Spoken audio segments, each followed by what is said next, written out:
Adonai melech, Adonai malach, Adonai imloch,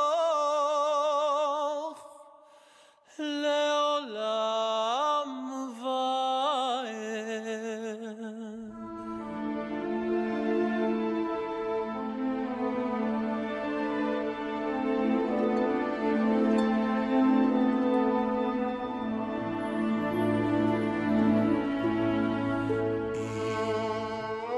אשכחך ירושלים, תשכח ימיני, תדבק לשוני לחיכי, אם לא אזכרכי,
אם לא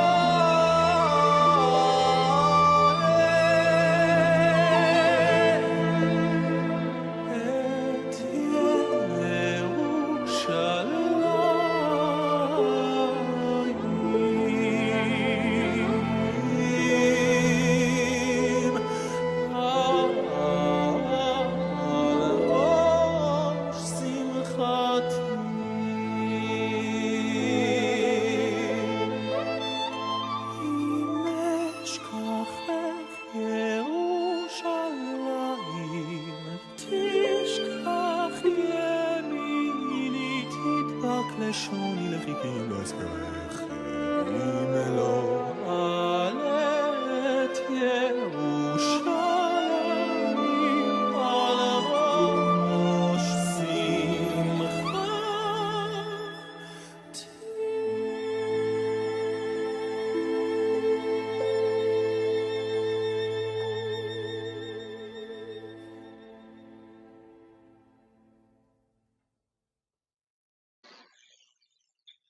Shalom, aliás, Shabbat Shalom, seja bem-vindo a mais um estudo da Torá, no canal Os Segredos da Torá. E hoje nós vamos estar estudando a Parashá Bo. Semana passada a gente estava discutindo e estudando a Parashá Vaerá, Aparecer. Se você ainda não viu, mesmo que a Parashá da semana já tenha passado, Eu peço que você veja, porque você vai perder muita coisa que foi dita e muita coisa que vai ser dita nessa paraxá também, já que as duas paraxás elas se completam, elas estão falando do mesmo curso, da mesma coisa, do mesmo evento. Ainda, essa paraxá termina ainda o povo de Israel não saiu do Egito. Como eu expliquei na paraxá passada, esse estudo não é um estudo para substituir o seu estudo de casa. Eu espero que você use esse estudo aqui do Segredos da Torá apenas como complemento do seu estudo, que você aproveite seu Shabbat para estudar com a sua família, estudar com a sua esposa, com seus filhos, ou se você não é casado, estuda com a sua mãe, com seu pai. Ah, mas minha mãe e meu pai não gostam da Torá, minha mãe e meu pai não têm a mesma visão de fé que eu. Mas você pode compartilhar certos conhecimentos que você vai adquirir nesse estudo também. Isso faz muito bem, principalmente para as pessoas que fazem parte da Techuvá como cumprimento de mitzvah, né? Porque nós somos luz para as nações. E hoje, na Parashá Bo, né, nós vamos estar estudando somente os principais acontecimentos, né? Não vou estar fazendo, abrangindo toda a Parashá, é somente o que eu estudei e vou estar compartilhando com você, e isso vai agregar ao seu conhecimento. Portanto, se você também estudou alguma coisa legal, não esquece de deixar aqui embaixo nos comentários, que a gente vai com certeza aprender muito também com vocês, ok? Muitas vezes vocês também estudam, quem sabe aí está assistindo alguém que é estudioso muito além, muito acima de mim. Então esse compartilhamento de conhecimento é muito bom, ok? Então vamos lá, vou fazer uma breve introdução a Paraxá, como eu fiz da outra vez. Então essa Paraxá ela vai continuar a história passada. Aqui vai falar do orgulho do faraó, vai mostrar Hashem endurecendo o coração do faraó, né? Para não deixar o povo do Egito. Mas o que mais assim chama a atenção dessa paraxá não são os fatos que acontecem nela, apesar que os fatos são grandiosos, né? São milagres. E você aprende também muita coisa, inclusive como a gente se comporta nesse mundo. Só que o que mais brilha nessa paraxá é a forma com que ela se encaixa nos acontecimentos do nosso século. Isso mesmo, de tudo aquilo que aconteceu com o povo de Israel e tudo até que vai acontecer. Na paraxá passada eu questionei muito isso, né? O fato de você chegar numa entidade religiosa, uma comunidade religiosa, e as pessoas, seja qualquer uma, estou falando cristianismo, espiritismo, islamismo, seja qual ismo aí que você for, as pessoas te dão a Bíblia e falam, começa do Novo Testamento para cima. E elas nunca falam para você ler antes, né? Isso é um erro, porque nesta paraxá vocês vão aprender com o povo de Israel e muitas coisas que nós vamos ver e aprender vai servir, por exemplo, para você interpretar o Apocalipse.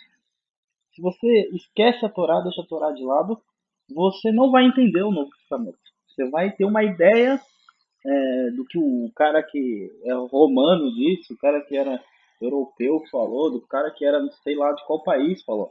Mas o povo de Israel e a cultura do povo de Israel você não vai conseguir somente lendo o Novo Testamento. Você tem que vir para a Torá e estudar. E é isso que você vai ver hoje. Eu acho que é isso que chama mais atenção nessa paraxá. É o quanto de coisas que ela fala para o futuro. E coisas que ainda não aconteceram. E coisas que vão acontecer e coisas que já aconteceram no passado, isso passado entre aspas 500 anos atrás. Okay? Então é isso que chama. Então o Moshe, o Arão vai falar com o faraó vai ter o seu coração endurecido, vai ter a morte dos primogênitos, né? Depois de uma seguida de várias e várias pragas, o orgulho do faraó é imenso e ele já foi julgado pelo Eterno e foi decretado que a sua techuvá seria retida. É isso mesmo. Ele já estava num posicionamento em que ele não tinha mais condição de se arrepender. Então nós vamos aprender por que Hashem deixa que pessoas terríveis continuem sendo mais e mais terríveis. Ok? Nós vamos aprender isso também. Isso eu não estou falando de um assassino. Eu estou falando de uma pessoa orgulhosa, de um sacerdote orgulhoso, né? Por que, que a idolatria hoje em dia é tão forte, tão pesada? Por que a Hashem permite isso? Nós vamos aprender. Porque o Eterno também permitiu o faraó ser cada vez mais e se achar cada vez mais. Ele não permitiu que houvesse um retorno, um arrependimento desse que era o super sacerdote da idolatria da época, que era o Egito. Nós vamos aprender também, vamos falar um pouquinho só do ritual de Pessa, e o ritual de Pessa da Páscoa, né? Em português seria a Páscoa. Nós vamos ver apenas um pouco disso. Eu vou deixar para falar mais da Páscoa no ano que vem, né? Porque esta paraxá, meus queridos, é uma paraxá muito pesada. Tem muita informação e eu acho que eu tentar exprimir o que essa paraxá ensina, tudo, em apenas um vídeo de 5 horas seria muito pouco. Okay? Eu precisaria de muito mais tempo, de semanas e semanas, para entrar em todos os assuntos da Torá, ok? Dessa paraxá. Se você é uma pessoa estudiosa que estudou e estudou no caso sobre o Pessa e quer compartilhar com a gente, pode colocar o comentário aqui embaixo, ok? Ou durante o chat ao vivo, também não tem problema, ok? Então vamos continuar depois dessa introdução. Então esse é o primeiro verso que eu quero destacar da Paraxá. Depois disse o Senhor a Moshe: entra a Faraó, porque tenho agravado seu coração e o coração de seus servos, para fazer estes meus sinais no meio deles. No caso, talvez a tradução ali tenha comido uma palavra, né, seria fala ao faraó, ou na hora de eu colocar o texto aí, deve ter feito algum erro. Mas sobre isso, eu peguei um comentário dos sábios que diz o seguinte: vai a faraó porque endurecer, vai, né, não entra. Endureci tanto o seu coração como o dos seus servos. Não encontramos esta formulação em conexão com nenhuma das pragas anteriores. A razão pelo qual Hashem reagiu tão severamente foi que, depois que o próprio faraó confessou que havia pecado, em vez de libertar os israelitas, tanto ele quanto os seus servos continuaram a oprimir os israelitas. Essa retração do faraó forçou a mão de Hashem. Como eu falei na paraxá passada, quem assistiu sabe o que é a mão de Hashem, que serve tanto para a misericórdia quanto para a justiça. Por assim dizer, a reagir em espécie, igualando a punição ao pecado cometido. No verso 34, no final do último capítulo, a Torá testificou que os servos do faraó haviam apoiado em sua retratação da sua confissão. O que o sábio, se eu não me engano, foi Risconi, difícil, não coloquei a referência, me perdoe, mas o que o sábio da Torá ele quis dizer com essa afirmação?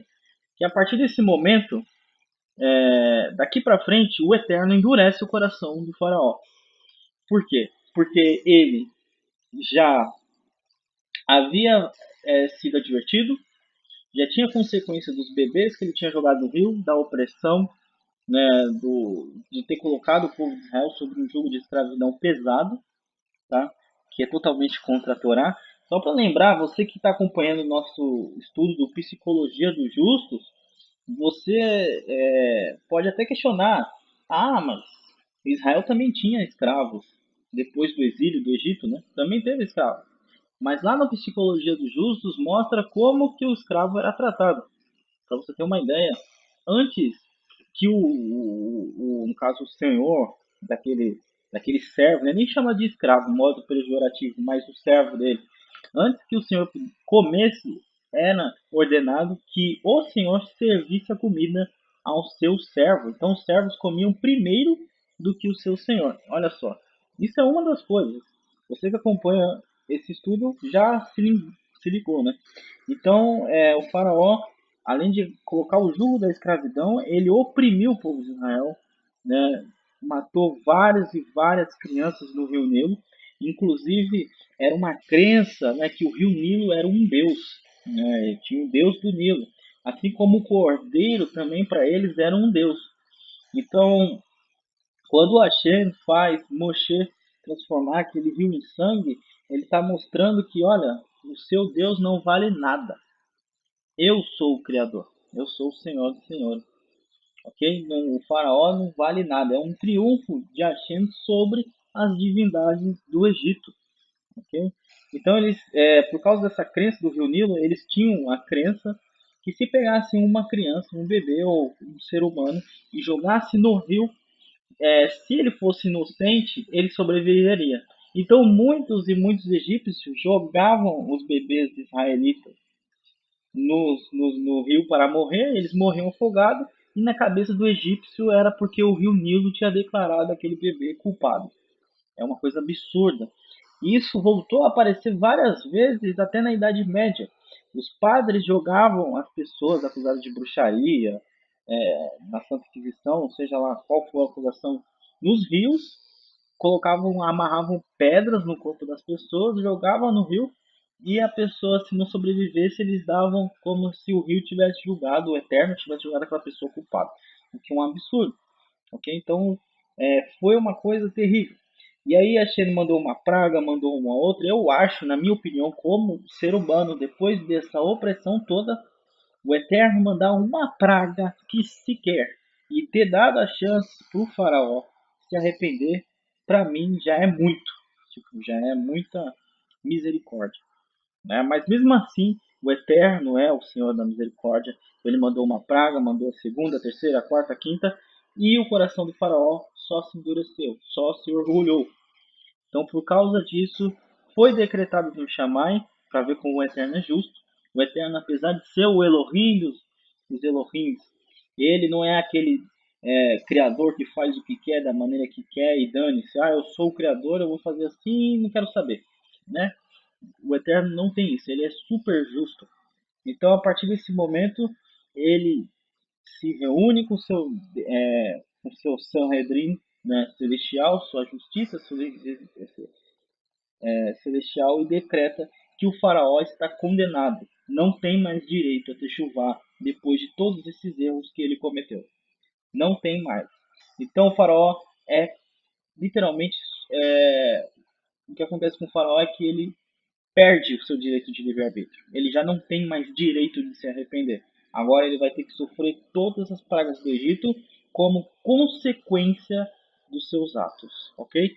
Não é porque o Eterno predestinou, porque o Eterno mandou que o faraó seja assim, porque o faraó não teve escolha desde o início, igual dizem algumas religiões. Não.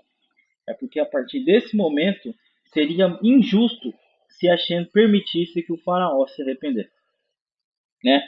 Quem iria pagar o sangue de todas aquelas crianças que foram jogadas no rio Nilo? Essas crianças, no julgamento no futuro, poderiam questionar a Shem e falar: olha, Eterno, você não nos vingou. Não está escrito lá, mesmo na Brit Hadashah, no Novo Testamento, que os mártires viriam até o Eterno, o trono celestial, e falariam com o Eterno: ó, Hashem, até hoje o Senhor não julgou o nosso sangue, e por causa disso Hashem julgaria o sangue desses mártires? Então, o Eterno tem que ser justo, ok? Vamos continuar. Esse é o segundo verso. E para que contes... Opa! Tem vez que ele avança, tem vez que ele não avança. E para que contes aos ouvidos de teus filhos e dos filhos de teus filhos as coisas que fiz no Egito e os meus sinais que tenho feito entre eles, para que saibais que eu sou o Eterno. Qualquer expressão desse tipo, né, que é um tipo de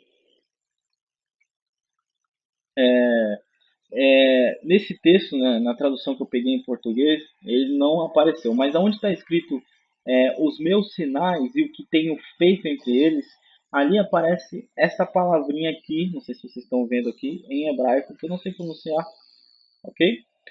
E o Rispuni, ele comenta essa palavra dizendo: qualquer expressão desse tipo, quando se inicia com a letra Tav, descreve algum tipo de zombaria ou ridículo por parte do sujeito vis-à-vis seu oponente, quando a mesma palavra aparece sem o prefixo.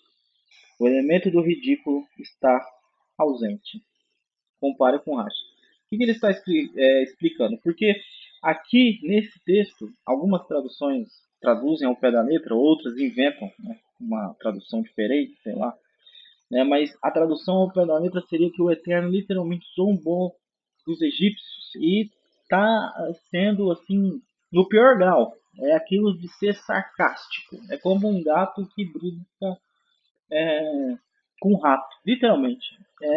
Os egípcios se achavam dono da magia negra. Ah, nós fazemos tudo, nós temos um Deus conosco, que seria o faraó, né? Nós fazemos e criamos tudo com nossas artes mágicas. E com esse verso, o Eterno está dizendo que, tipo assim, é, é, é, é como tirar uma bala da mão de uma criança, né? Inclusive, muitas pessoas que já foram ligadas com esse pessoal do século XXI que estuda os egípcios, que quer adquirir conhecimento de bruxaria desses seres, né? Tem aquele Aleister Crowley, que foi um dos fundadores do ocultismo do nosso século, influenciou sei lá quantos filmes por aí, e etc. Esse povo que estuda o ocultismo do Egito, até eles, nos dias de hoje, no pleno século XXI, não sabem explicar o que houve no Egito na época do êxodo dos filhos de Israel. Porque o Eterno literalmente destruiu tudo. O Eterno literalmente zombou. Agora vem aqui um conceito judaico para se aprender. Ah, o Eterno zombou dos egípcios. Isso quer dizer que eu, ser humano, posso zombar dos outros? Errado. O Eterno diz que ele diz assim, eu sou o Deus da justiça, o Elohim da justiça, minha é a justiça. Você pode sair fazendo justiça por aí, se vingando dos outros? Errado, também não.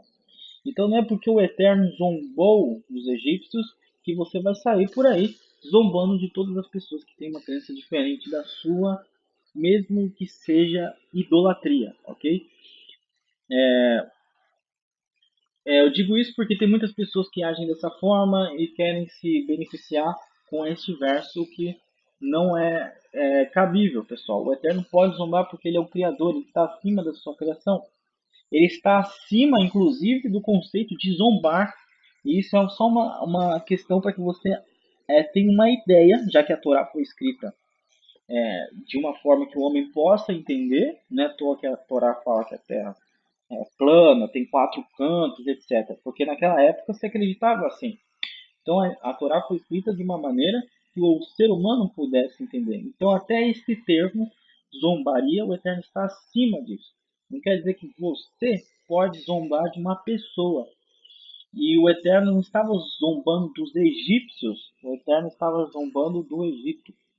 Há uma grande diferença daquele poder, daquele sistema, de toda aquela idolatria, né? Do faraó se dizer, ah, eu sou Deus, ok? O Eterno é aquilo, o Eterno não pode ter rival. Inclusive na própria Paraxá está escrito que o Eterno não tem rival. E por que isso? Porque o faraó se dizia um Deus, né? É até ridículo um homem dizer isso, ok? Próximo verso.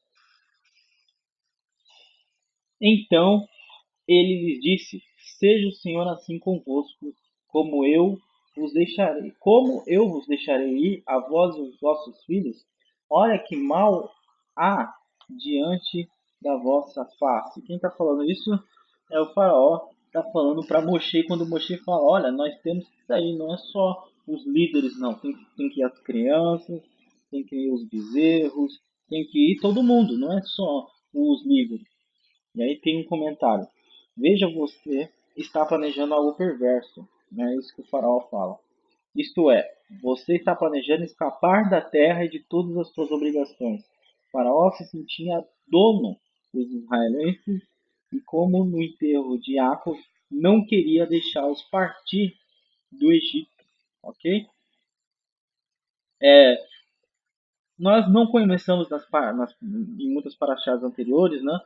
Mas, para quem já estuda a Torá, sabe que no enterro de Jacob, quando Yosef estava do Egito, ele foi enterrar o seu pai, Jacó, o faraó diz assim, olha, naquela época que já conhecia Yosef, conhecia o Eterno, conhecia tudo, ninguém era totalmente escravo ainda. Eles tinham acabado de mudar para o Egito.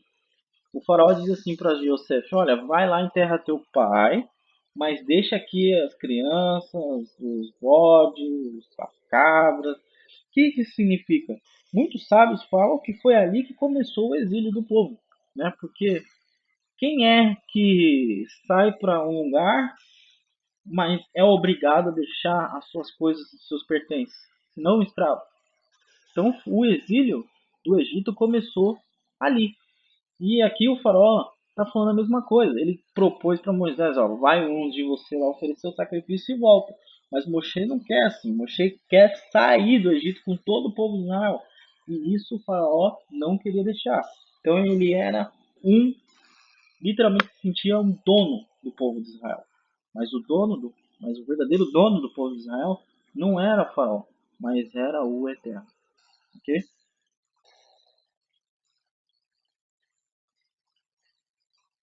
Vamos continuar.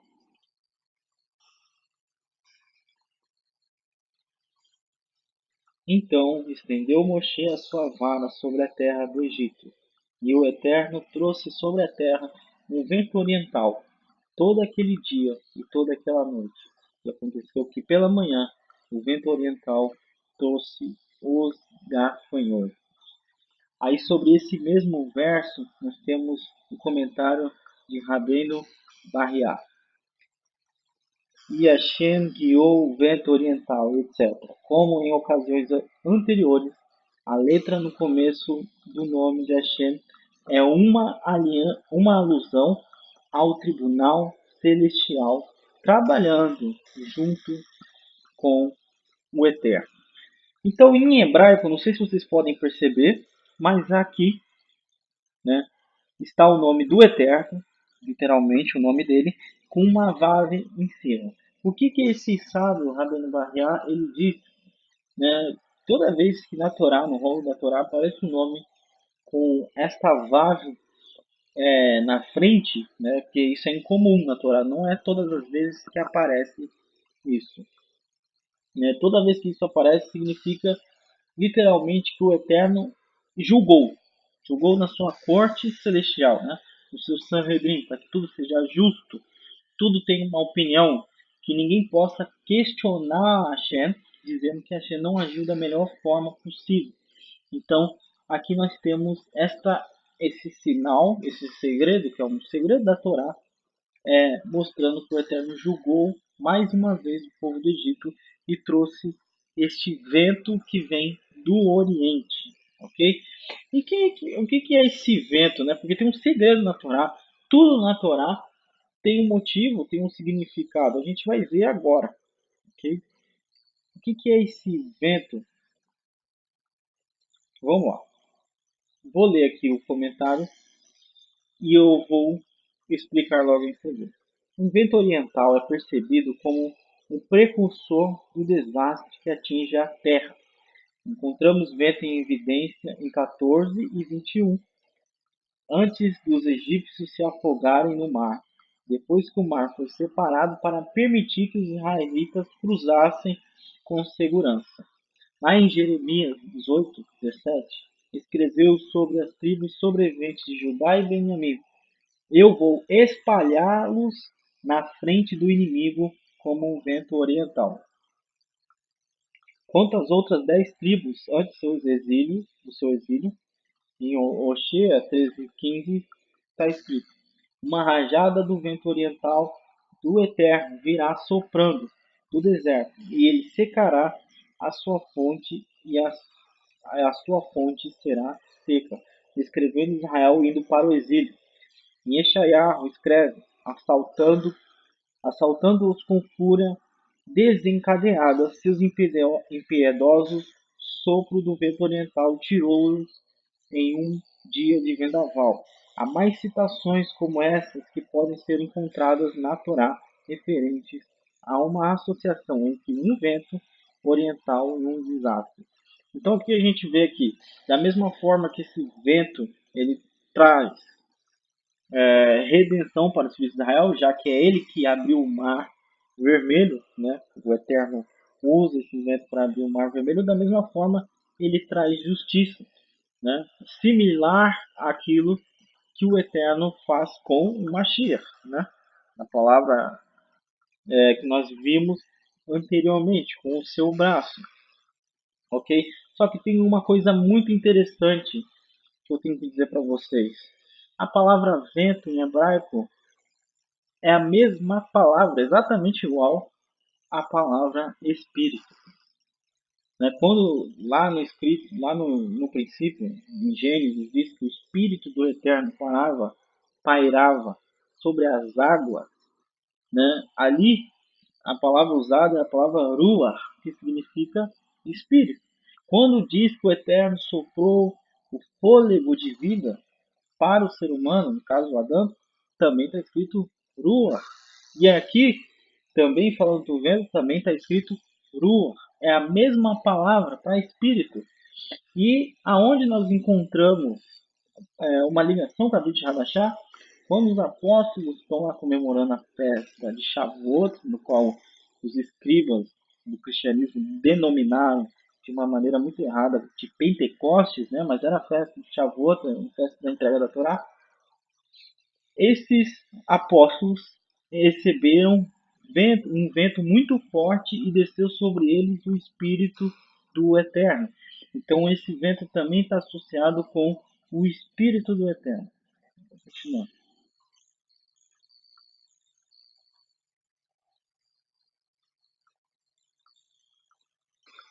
E uma das coisas que a gente percebe, né? Eu vou ler aqui o comentário, depois eu explico. A palavra aqui para vento é ruach, é a mesma palavra usada para o Espírito, que eu expliquei já. O Espírito de Hashem se chama Ruach HaKodesh. Este vento vem para a destruição como para a salvação. Os apóstolos experimentaram na festa de Shavuot e o Ruach HaKodesh, que é o Espírito do Eterno, ok? Então isso já ficou bem, bem explícito. Então quando a Torá está falando que um vento trouxe os gafanhotos, ela também está dizendo que o Espírito do Eterno é que trouxe toda essa justiça contra os egípcios. E outro comentário que eu coloquei aqui é: o Eterno usa a natureza para cumprir seus desígnios na criação. Hashem não é mágico. Esse é o verdadeiro sentido da palavra milagre. Então preste atenção.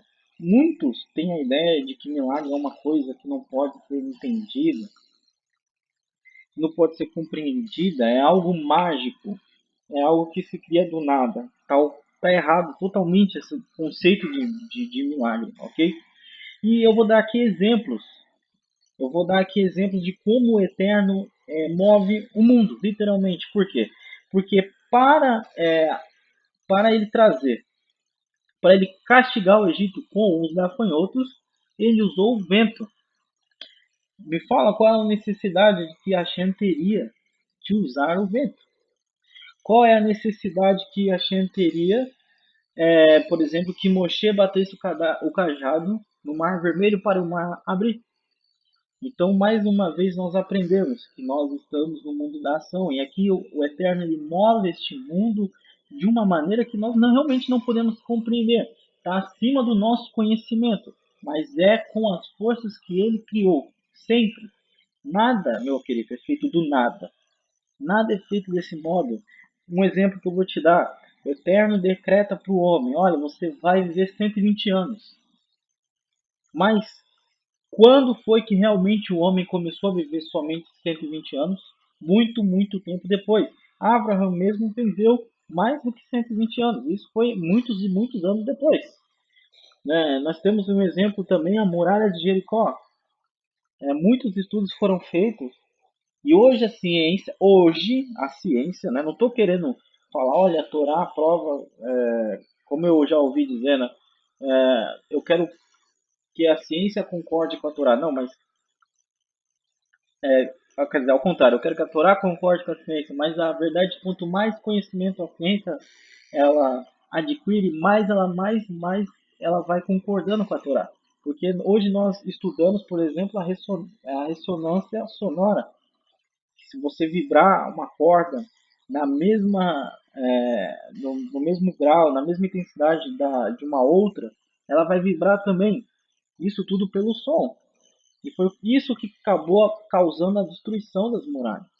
Então, tudo que Hashem faz, ele faz movendo aquilo que ele criou. Ele vai usar as leis da física, ele vai usar a gravidade, ele vai usar os planetas, ele vai usar toda a sua criação, ele vai usar os átomos, elétrons, o mundo mais menor de todos até o maior de todos.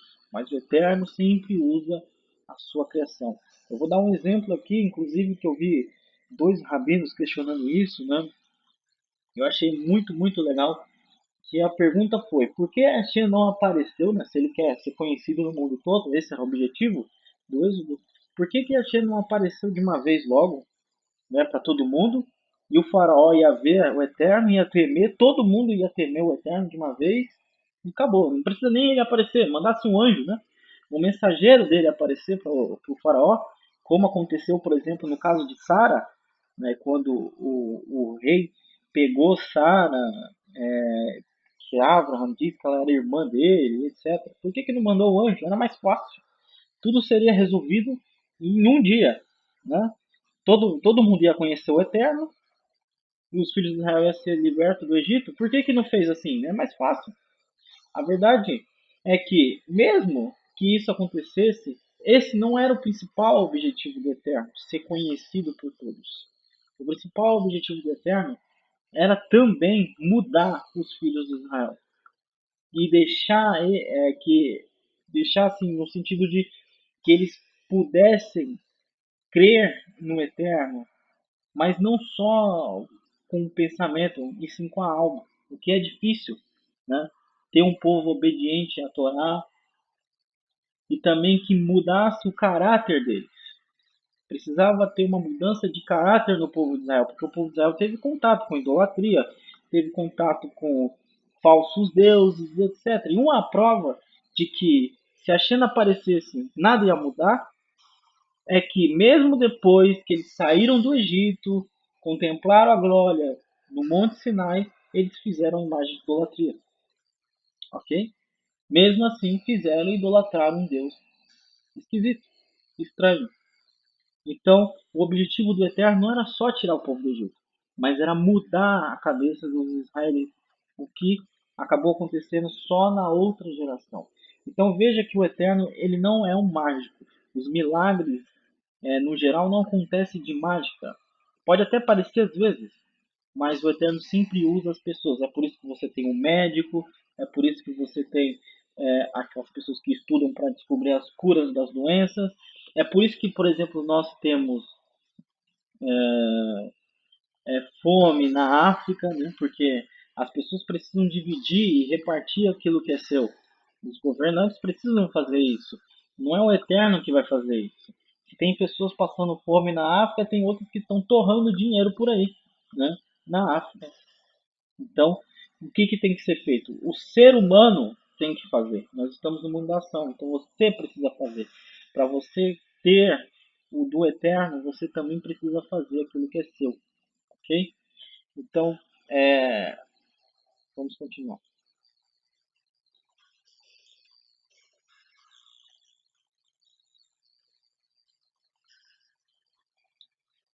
E vieram os gafanhotos sobre toda a terra do Egito e assentaram-se sobre todos os ermos do Egito.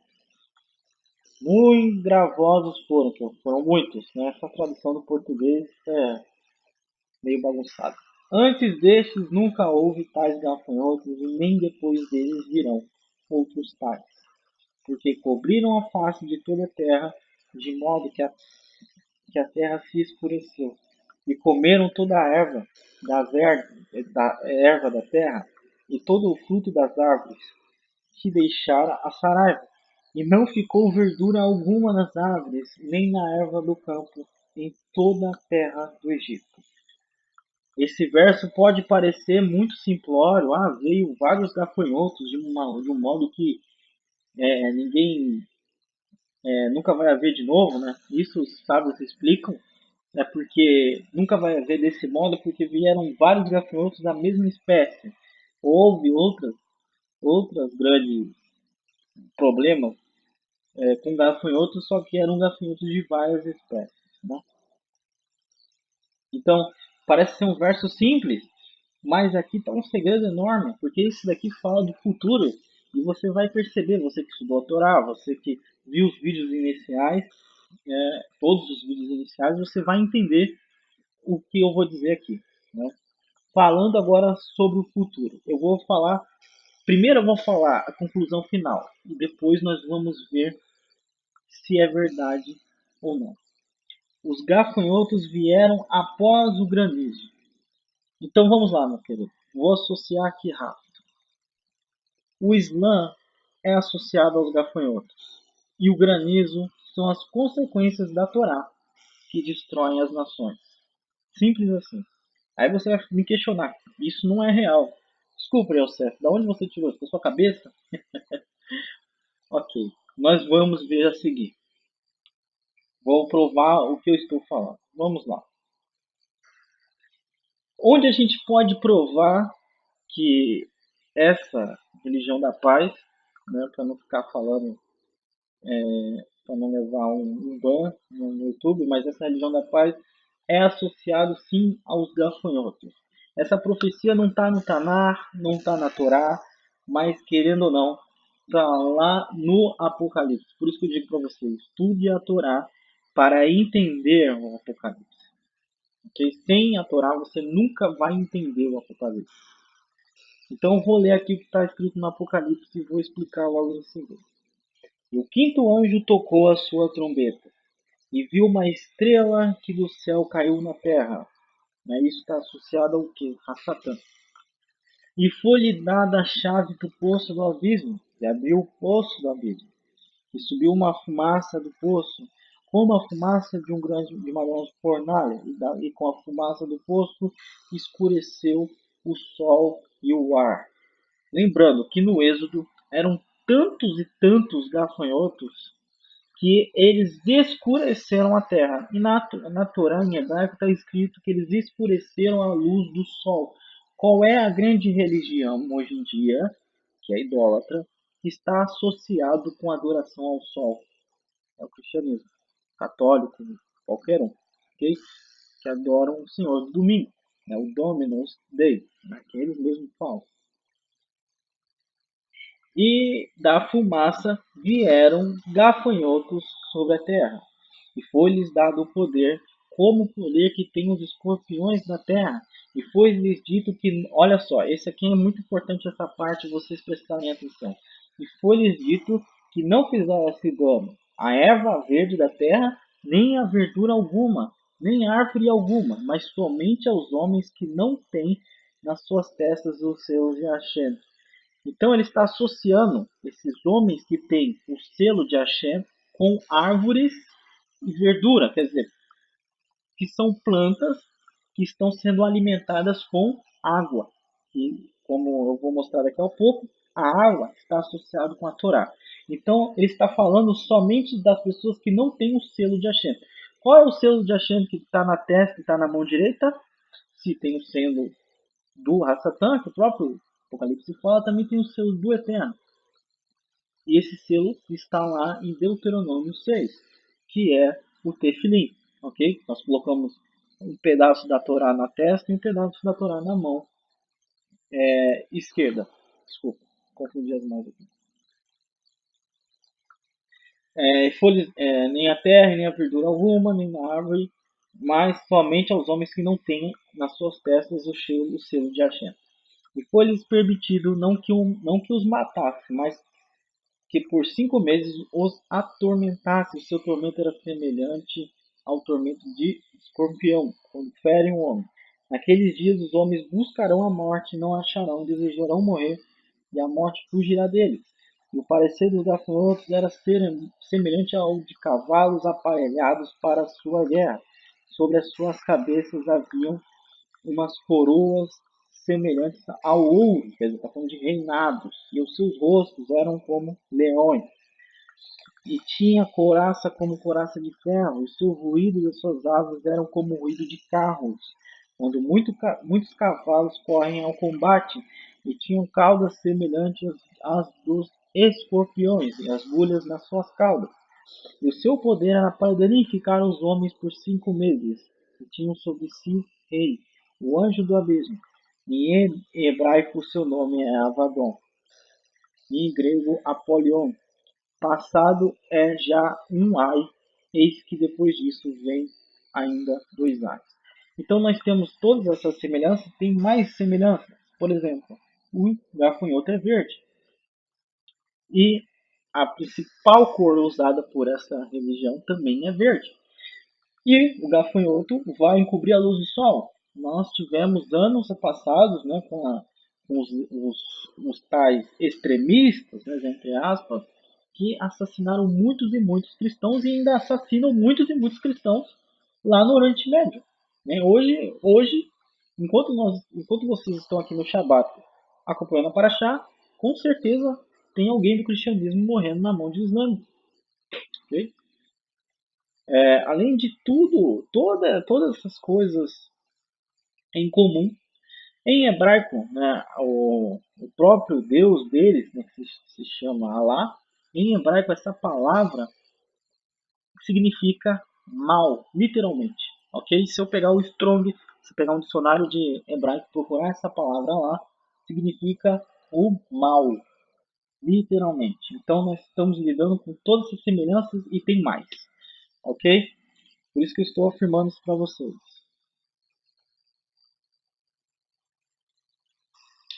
Temos mais um verso aqui do Apocalipse. E eu vou ler para vocês. Quando abriu o quarto selo, ouviu a voz do quarto ser vivente dizendo: Vem! E olhei e eis que um cavalo amarelo. Amarelo? Eu sei que quem fez essa tradução foi um padre. Mas aqui ele errou feio, porque a palavra por trás que está escrito no grego, no documento grego, no Novo Testamento, é a palavra chloros. E chloros em grego significa verde. Isso mesmo, meu querido. Não é cavalo amarelo, é um cavalo verde. E o que estava montado dele se chamava Morte. E o Hades, mais uma vez, o seguia com ele. E foi-lhe dada autoridade sobre a quarta parte da terra, para matar com a espada, com fome, com a peste e com as feras da terra. Ok? Um cavalo verde, não amarelo. Tem mais coisas ainda. Olha só essa citação. Essa citação se encontra no Corão. O que eu vou ler aqui agora para vocês. Vejam só a semelhança com aquilo que eu li no Apocalipse. Isso é um mandamento para um seguidor da religião da Torá. Né? Diz assim: quando travardes as batalhas no Alá, que é o mal, em hebraico, portar-vos como homens, nunca voltando as costas, mas que a vossa vitória não seja manchada com o sangue de mulheres e crianças. Não destrua as palmeiras e nem queime as searas. Quer dizer, poupem as árvores verdes. Olha só. Não cortem árvores frutíferas, nem maltratem os animais, a não ser que tenhas que matar para o vosso sustento. Encontrai no vosso caminho algumas pessoas religiosas, olha só, que vivem nos mosteiros retiradas e que desse modo propõem servir a Deus, deixai-as e não mateis. Não é exatamente o que o Apocalipse diz? Nem destruais seus mosteiros. Encontrareis outra classe de pessoa que pertence à sinagoga de Satanás. Olha só. E que tem coroas raspadas. Pendei-lhes o crânio ou não lhes deis descanso enquanto não se tornarem, no caso, mais um seguidor da religião deles, ou pagar tributo. Então percebam que é exatamente a mesma coisa.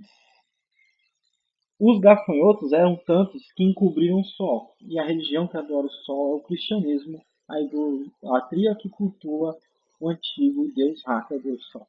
Então, da mesma forma, esses gafanhotos encobriram o sol no Egito.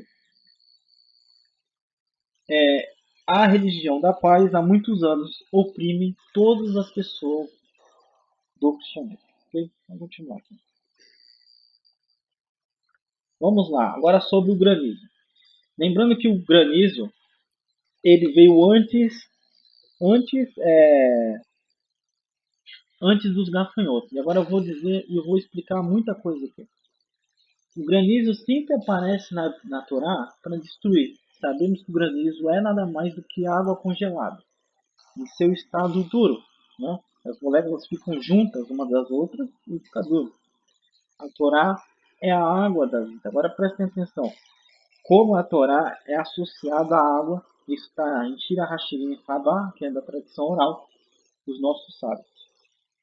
Isso é um texto que compara a Torá à água. As palavras da Torá são comparadas à água, como está escrito. Ó, todos que têm sede, vêm para as águas, que é a Torá. Assim como a água vai de uma extremidade da terra para outra, então a Torá irá de uma extremidade da terra a outra. Assim como a água é a fonte da vida, assim a Torá é uma fonte da vida. Assim como a água é livre para todos, assim a Torá é uma mercadoria livre. Assim como a água vem dos céus, assim também é a origem da Torá, dos céus. Assim como a água faz muitos sons, assim a Torá é ouvida em muitas vozes. Assim como a água sacia a sede, assim a Torá satisfaz a alma. Assim como a Torá purifica o corpo de impureza, a água purifica o corpo de impureza, assim a Torá purifica a alma. Assim como a água se origina em gotas minúsculas e acumula-se em rios e córregos poderosos, assim a Torá é adquirida palavra por palavra hoje, versículo por versículo amanhã, assim como a água desce de uma atitude elevada, assim a Torá sai de indivíduos arrogantes e permanece em indivíduos que são humildes e modestos. Assim como a água não é mantida em vasos de prata e ouro, mas em mais simples argila, também a Torá é mantida por aqueles que são simples. Assim como um estudioso não se envergonha de perguntar a um aluno: dê-me um pouco de água, a um estudioso não é vergonha aprender com um estudante. Um capítulo, um verso, uma palavra ou mesmo uma carta. Assim como alguém que não sabe nadar é afogado na água sem a Torá, se não sabe nadar, alguém pode afogar-se nela. Então, em toda a Torá, em toda a literatura judaica, a água sempre é comparada com a Torá e a Torá com a água. É um código. Assim como a Torá é comparada, o caminho da vida, a luz, né? Ferreirinho 119, lê, você vai entender tudo isso. Então, esse granizo nada mais é do que água congelada, né? Temos uma profecia. Opa, vou ler aqui. Temos uma profecia no Apocalipse que está associado com esse granizo também, né? Como dissemos, o granizo é água endurecida, a face dura do composto da água. Portanto, são as consequências da Torá. Porque quando que a Torá vai machucar uma pessoa? Quando aquela pessoa transgride. É simples assim. Né? Quando, por exemplo, a Torá diz para você respeitar o teu pai e tua mãe, e aí você não respeita, quando o seu filho nasce, você sofre consequências disso. Quando você pode até morrer desobedecendo seu pai e sua mãe, não ouvindo o seu conselho do seu pai e sua mãe. Isso vai ser consequência de não obedecer a Torá. Então, sempre que tem uma transgressão, há um dano, ok? Por que, que o mundo sofre e vive fome, desigualdades e guerras e injustiças?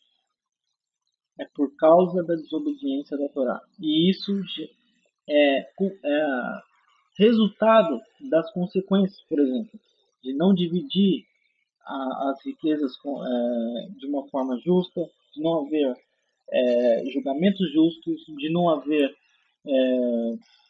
o respeito à natureza, um, por exemplo, o ser humano ele tem doenças porque não come aquilo que determinou que deva se comer. Então tudo isso é consequência da desobediência das palavras do Eterno, né? Eu coloquei aqui entre parênteses um vídeo, porque eu ia expor aqui para vocês um vídeo que mostra um cara só, né, de vários que existem, que ele é filho de um general lá na África, e o cara é multibilionário. Ele esbanja o dinheiro dele com mulher, com carro, ele praticamente troca de carro todo dia, enquanto as pessoas passam fome. E aí as pessoas vêm me perguntar: ah, mas cadê o Eterno? Tem muita gente sofrendo, cadê o Eterno? Mas nem o ser humano cumpre o seu dever de ajudar o próximo. Como eu disse, nós estamos no mundo da ação. Eu ia mostrar esse vídeo, mas eu acho desnecessário mostrar esse vídeo, foi por isso que eu não incluí na minha apresentação. E é isso que faz os gentios blasfemarem contra o Criador. Como eu falei, muitas pessoas, inclusive em redes sociais, falam que o Eterno não existe. Porque como é que o Eterno pode existir se há tanta fome, tanta desgraça no mundo?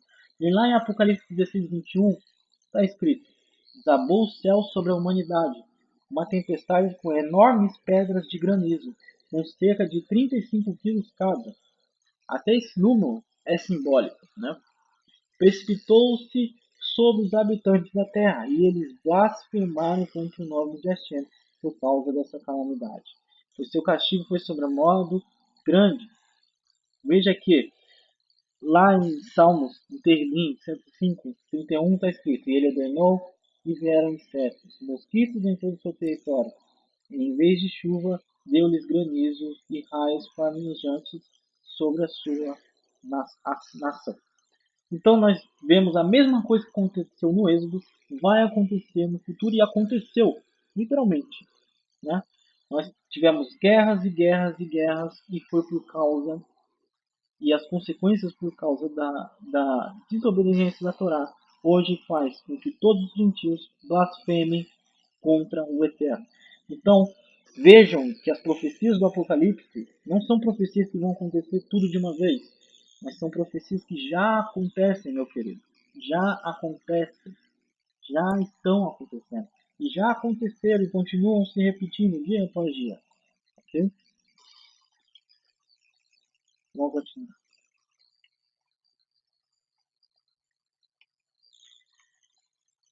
Não viu um ao outro, e ninguém se levantou em seu lugar por 3 dias. Mas todos os filhos de Israel tinham luz em suas habitações.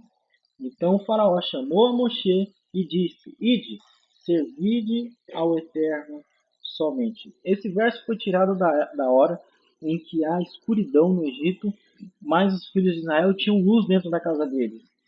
E aqui vem mais uma compreensão do futuro. Por quê? Porque após o surgimento da religião da paz, vem a idade das trevas, a Inquisição por parte do cristianismo ligado, ligado à idolatria. Exatamente na mesma sequência, meu querido. Olha só como é interessante. O granizo, os gafanhotos e agora a escuridão total. E foi exatamente assim que aconteceu na história. Primeiro o granizo, as guerras, um mata o outro, etc. E esse granizo continua até os dias de hoje. Os gafanhotos que surgiram ali no ano 600, 700. E depois a Idade das Trevas, que seria a Inquisição. Ok? Tribunal de Santo Ofício, onde muitos e muitas pessoas, né, foram mortas. E muitos que tiveram que se converter forçadamente. Veja a ligação explícita na Torá com os 3 dias e as 3 noites, né? Que é uma alusão ao Mashiach de Israel. O ocultamento da luz e a cegueira sem podermos ver a Torá, que é a lâmpada para os meus pés é a tua Torá. Está escrito lá em Salmos 119. Quer dizer, enquanto havia uma totalmente cegueira no mundo, os filhos de Israel tinham luz. E essa luz era quem? A Torá. Né? E, mais uma vez, está escrito em Salmos 119. Lâmpada para os meus pés é a sua Torá. Okay? Então a Torá também é comparada como lâmpada, como luz. Veja só, isso é bom até para as pessoas que falam que a Torá não é divina. Né? Será que um homem conseguiria prever toda a história do mundo? Não, não tem como fazer isso. Continua. E o Eterno deu graça ao povo aos olhos dos egípcios. E também o varão Moshe, né, o grande Moshe, era muito grande na terra do Egito, aos olhos dos servos de Faraó e aos olhos do povo. Nós estamos falando aqui de momentos finais, momentos antes dos filhos de Israel começarem o Pessa e a libertação do Egito. Então, mais uma vez se conecta com o que está acontecendo nos dias de hoje. Exatamente. Olha só o comentário. No tempo do fim, os egípcios serão favoráveis, ou melhor, eram favoráveis e serão favoráveis a Moshe. Também a pessoa chamada Moshe era um homem muito grandioso. A Torá escreve isso para que entendamos a razão pela qual a Torá relata que os israelitas esvaziaram o Egito. Muitos egípcios deram presentes aos israelitas como um sinal da sua autoestima pelo líder Moshe. Expunir sobre esse verso, né? Todos sabem. E não é isso que vemos acontecendo hoje, com o surgimento do tal cristianismo judaizante e o amor incondicional por Israel, ok? Não é isso exatamente que está acontecendo? É como se a Torá estivesse repetindo numa escala muito maior. Né? Esses dias mesmo, o Netanyahu, ele veio aqui e foi muito bem recebido por todos os brasileiros. E é mais uma vez Moshe sendo glorificado aos olhos dos gentios. Depois que o cristianismo passou por toda aquela idade onde era totalmente antissemita.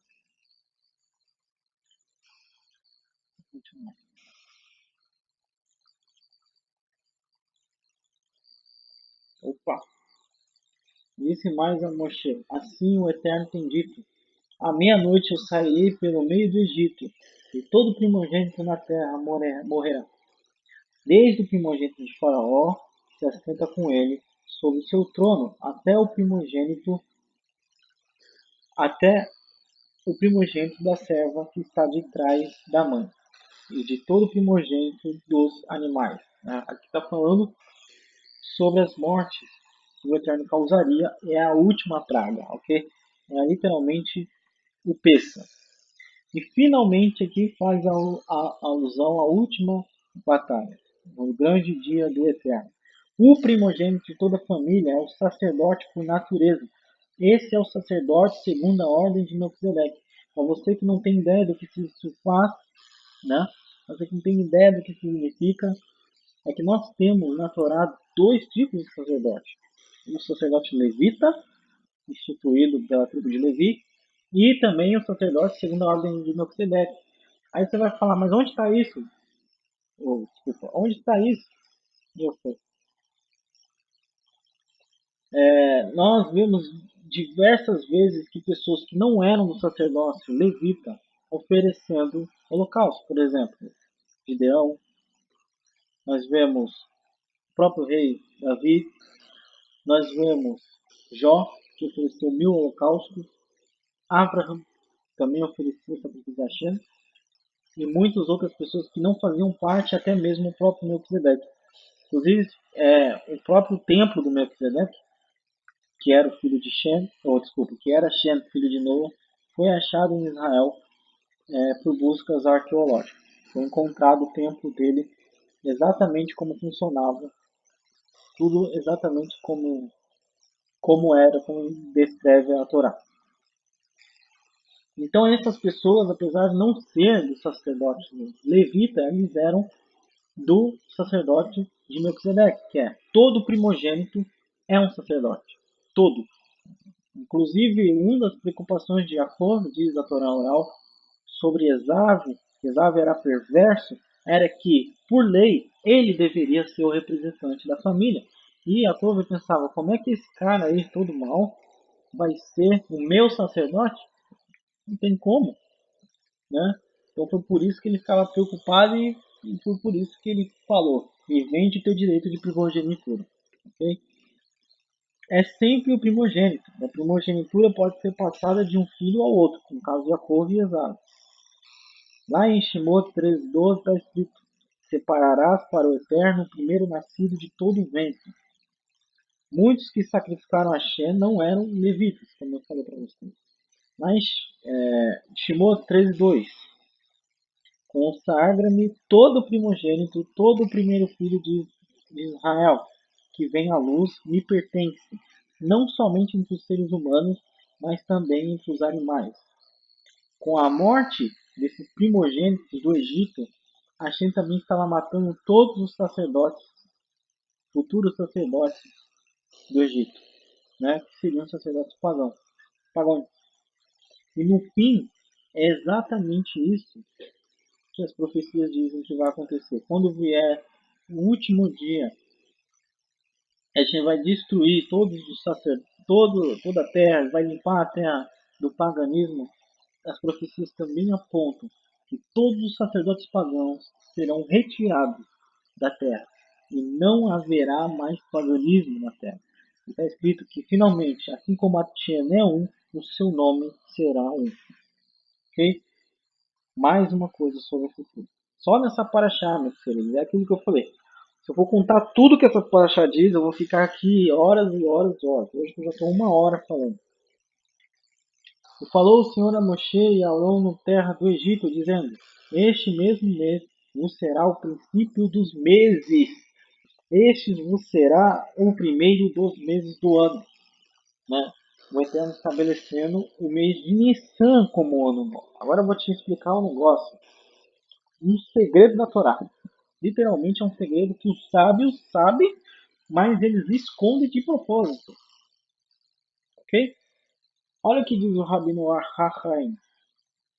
A Torá enfatizou a palavra lechem, desculpa, para você.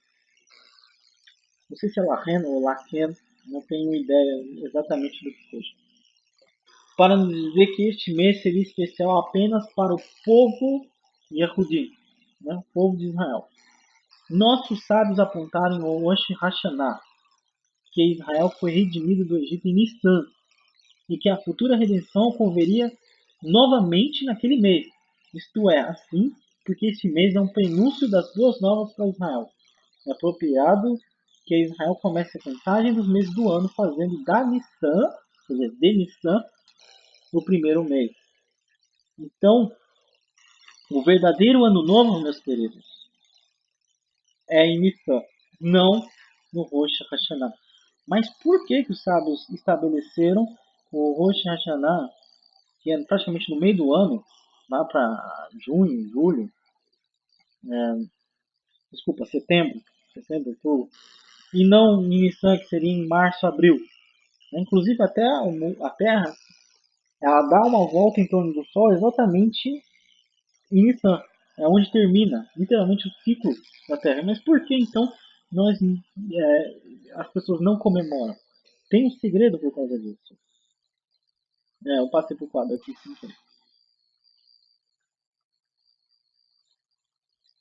E o segredo está o seguinte: os sábios dizem que este mês, esse,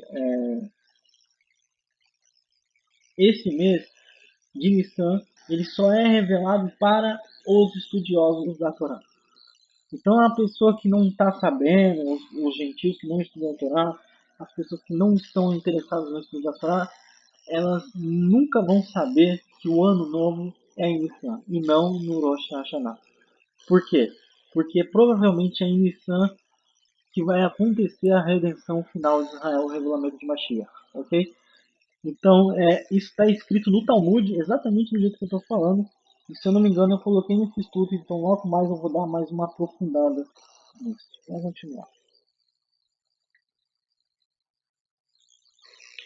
Aquele sangue vos será por sinal nas casas que vos estiverdes. Vendo o sangue, passarei por cima de vós. Não haverá entre vós praga de mortandade, quando eu ferir a terra do Egito.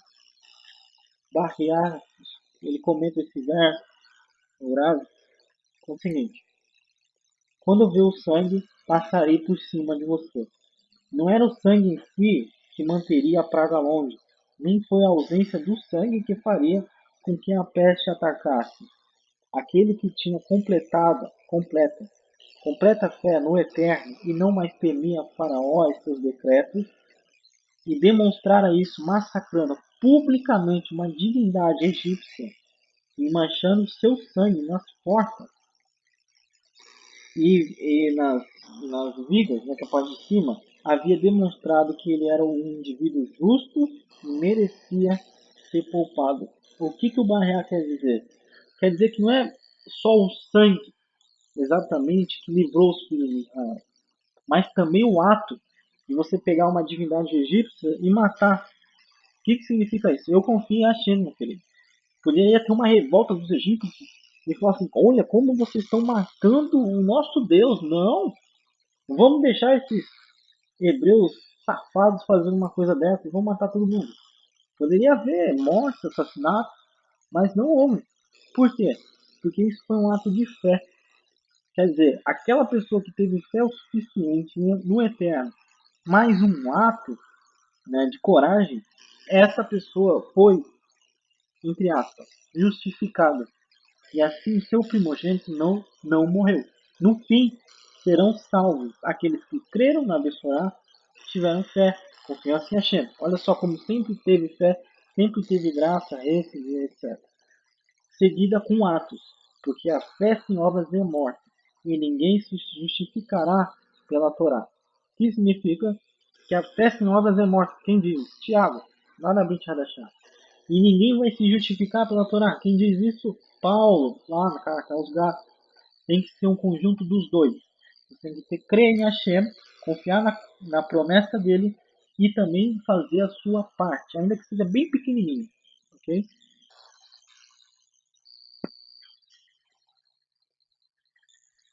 Por 7 dias não se ache nenhum fermento nas vossas casas, porque qualquer que comer pão levedado, aquela alma será cortada da congregação de Israel.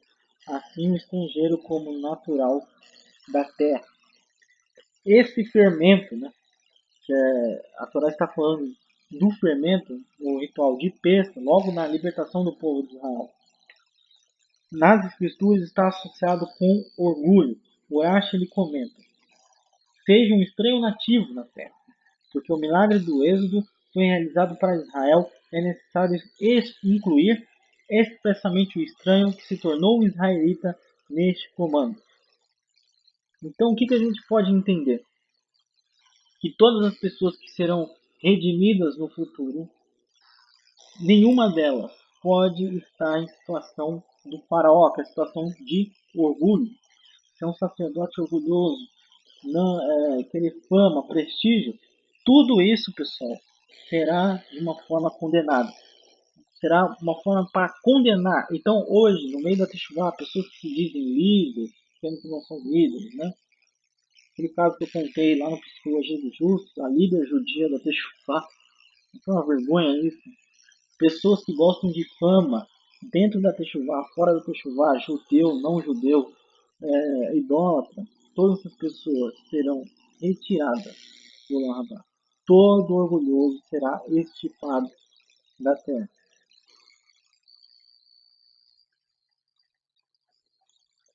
Porque o Eterno passará para ferir aos egípcios, porém quando vir o sangue na viga, na parte de cima, na verga da porta, em ambas as ombreiras, o Eterno passará aquela porta e não deixará o destruidor entrar em vossas casas para vos ferir.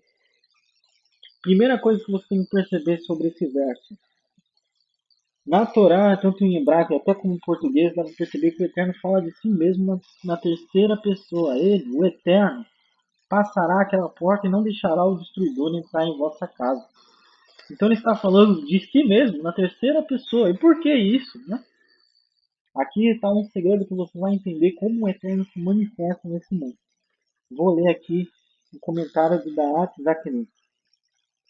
E não permitirão que o destruidor venha. O Rabino Moshe acha essa frase difícil, como no Haggadah Shel Pesach.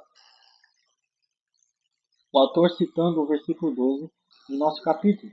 Nos é dito expressamente que o próprio Eterno realizou a praga de matar o primogênito, de modo que o anjo da morte não estivesse envolvido de maneira alguma naquela morte.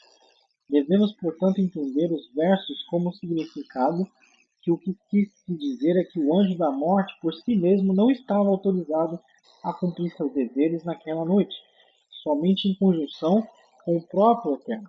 O Senhor nunca age sozinho, mas é sempre acompanhado de um anjo ou anjos. E por que isso?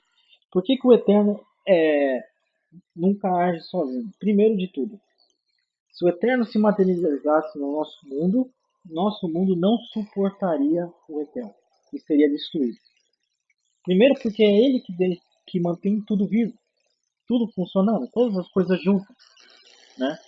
Se ele se concentra em um lugar, logo tudo deixa de existir. Ok? Então como que o Eterno ele age nesse mundo? Com representantes. Não é mediadores, mas é com canais. Ok?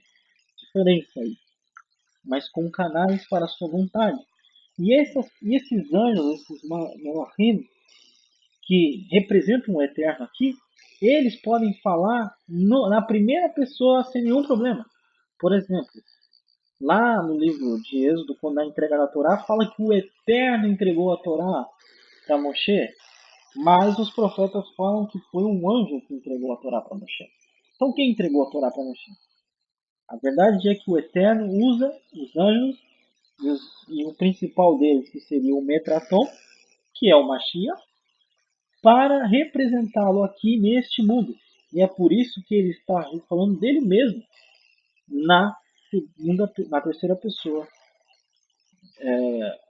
do singular. Vou colocar mais exemplos aqui.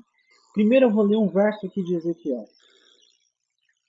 Observei que a parte superior do que parecia ser a cintura dele, está falando de um anjo, se assemelhava a uma espécie de metal muito brilhante, como se toda a cintura estivesse incandescente. A parte da cintura de baixo parecia fogo puro.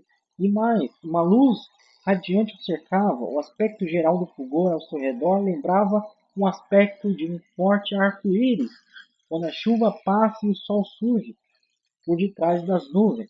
Assim era todo o seu esplendor ao redor. Esta, pois, era a aparência da glória de Hashem, o Eterno. Quando contemplei tudo isso, prostei-me com o rosto rente ao pó da terra, e quando ouvi uma voz me chamar.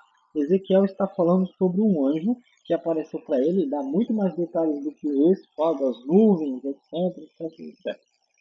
Ezequiel também mede o templo. Ezequiel vê esse anjo, fala toda hora que ele é a glória do Eterno, ele é a glória do Eterno, ele é a mão do Eterno, etc. Né? Muitas e muitas vezes. Porém, lá no Apocalipse também, né? Veja quantas vezes eu comparei esta paraxá com o Apocalipse. Né? Então lá no Apocalipse também está escrito o seguinte: depois avistei um outro anjo, quer dizer, um anjo, não está falando que é Hashem, poderoso que descia dos céus, estava ele envolto numa nuvem, e havia um arco-íris sobre a sua cabeça. Sua face era como a luz do sol, e suas pernas como coluna de fogo. Ele assegurava um livrinho que estava desenrolado em sua mão, e então colocou o pé direito sobre o mar, o pé esquerdo sobre a terra, e bradou com grande voz, como um forte rugido de leão. Assim que ele ergueu seu clamor, 7 trovões soaram suas poderosas vozes, e quando os trovões terminaram de fazer ecoar suas palavras, eu já escrevi quando ouvi uma voz do céu que ordenava: guarda o que os 7 trovões disseram e não escreva. O anjo que vinha em pé sobre o mar e a terra levantou a mão direita em direção ao céu e jurou por aquele que vive pelos séculos. Quer dizer, o anjo está jurando por alguém que é maior que ele, que é o Eterno, que criou o céu e a terra e tudo que nele existe, exclamando: eis que não haverá mais demora, e que nos dias da voz do sétimo anjo, quando ele estiver para soar a sua trombeta, o mistério de Hashem se completará, exatamente da maneira como ele anunciou aos seus servos, os profetas. Então nós vemos o mesmo anjo sendo chamado de anjo, né? E não de glória do Eterno. Por que isso? Porque o Eterno ele usa anjos para que eles falem ao ser humano. Porque o anjo ele pode vir para esse mundo. Ele não é um mensageiro. Ele pode ouvir. Né? Que nem quando você manda o seu filho falar com alguém, com a sua esposa, com sua mãe, com seu pai, você manda o seu filho pode se representar. Da mesma forma, o Eterno usa os anjos nesse mundo para representá-lo. E aí mata a charada que todas as pessoas perguntam. Está escrito na Torá que ninguém pode ver o Eterno. O próprio Eterno falou isso. E como é que Moshe viu as costas do Eterno? Está aí a explicação. Ok? Estamos terminando. Opa! Se um estrangeiro que habita entre vós oferecer a peça ao Eterno, todos os seus varões devem ser circuncidados. Então ele será admitido para oferecer. Então ele será como cidadão do país. Mas nenhuma pessoa não circuncidada pode comer dele. E nenhum incircunciso, isso é um comentário, deve comer dele, o cordeiro pascual. Este versículo prova que Moshe circuncidou todos os israelitas. antes de deixar o Egito. Concernente a essa circuncisão, nossos sábios em Marita 8 diz que Hashem deu ao povo judeu 2 mandamentos pelos méritos que eles foram redimidos. Eles eram o sangue da circuncisão e o sangue da Páscoa. Ezequiel imortalizou isso quando escreveu: Assim diz o Eterno: nenhum estrangeiro circunciso de coração e na carne, de todos os estrangeiros que se acharem no meio de Israel, entrará no meu santuário. Mas os levitas que se apartarem para longe de mim, desviando de mim após os seus ídolos, quando Israel andava errado, levarão sobre si a sua punição. Ezequiel 44. Uma coisa que é preciso afirmar: do Olam Rabá, no reino de Mashiach, não entrará nenhum incircunciso, seja de coração, seja na carne. Os dois. Não adianta só circuncidar o coração. Tem que circuncidar no final, como eu expliquei lá no iniciando na Torá, tem que terminar com a circuncisão da carne. Não tem jeito, não tem outro caminho. Ok? Aí você vai falar, mas e agora? Eu não tenho dinheiro para circuncisão, porque é caro aqui no Brasil. Ou em outro país, não sei. Não é assim tão fácil. Mas antes de entrar na terra prometida, o próprio Josué circuncidou todos aqueles que creram, todos aqueles que sobreviveram e estavam vivos para entrar na terra prometida. Então ele circuncidou ali mesmo. Então talvez isso vai ocorrer, provavelmente muito provável. Né? Para quem não morreu e não está circuncidado, mas é digno do Olam Rabá, com certeza vai haver uma alternativa. Mas se você tem chance, se você já tem anos de Techuvá, eu digo assim, 5, 6 anos de Techuvá, faça sua circuncisão, não perca tempo. Eu vou ler mais um verso que diz assim: contudo não vi tempo algum na cidade, pois o Eterno Todo-Poderoso e o Cordeiro são o seu santuário. A cidade também não necessita de sol nem da lua, para que brilhe sobre ela, pois a plena glória de Hashem a ilumina e o Cordeiro é o seu candelabro. As nações andarão sob a luz da cidade, e os reis da terra lhe trarão riqueza. Os seus portais estarão continuamente abertos todos os dias, e ali haverá noite. Não haverá noite, quer dizer. A glória e a honra de todas as nações lhe serão trazidas. Nela jamais entrará qualquer coisa impura, tampouco alguém que pratique ações vergonhosas ou mentirosas, mas unicamente aqueles cujos nomes estão gravados no livro do Cordeiro. Não haverá nada impuro, e aquele que não se circuncida pela Torá está com impureza. Até porque, né, essa pele que não é circuncidada, ela traz doenças, tanto para o homem quanto para a mulher. Esse é o conceito de impureza segundo a Torá. Aquilo que traz doença, aquilo que é sujo, né, seria a melhor tradução. Ok? Então façam isso. Bom, sobre a questão do Rosh Hashanah e Nissan, eu acabei não formando um quadro, né? Devo ter me confundido. Mas o que faltou explicar é, os sábios da Torá sabem sim, muita gente critica, porque o povo de Israel idólatra está comemorando o Rosh Hashanah. Errado. O povo sim sabe que Rosh Hashanah, os sábios, sabem que o Rosh Hashanah não é o início do ano novo, ok? Está lá escrito no Talmud, mas eles afirmam que esse Rosh Hashanah serve exatamente para encobrir as coisas santas, né? Mas as coisas que revelam o futuro das pessoas que não estudam a Torá, ok? Então os sábios deixam que isso aconteça, é um engano de propósito, isso mesmo que você está ouvindo. Para que os reis, os demais reis, os presidentes dos países, nunca vão saber quando que realmente vai acontecer a redenção de Israel, que vai ser em Nissan. Então, no ano que vem, lá para março, abril, esse ano também, né? Fique atento. Mas acredito que esse ano não acontecerá nada. Mas ano que vem, 2019, 20, 21, fique atento ao mês de março e abril, que é o mês do início de Nissan.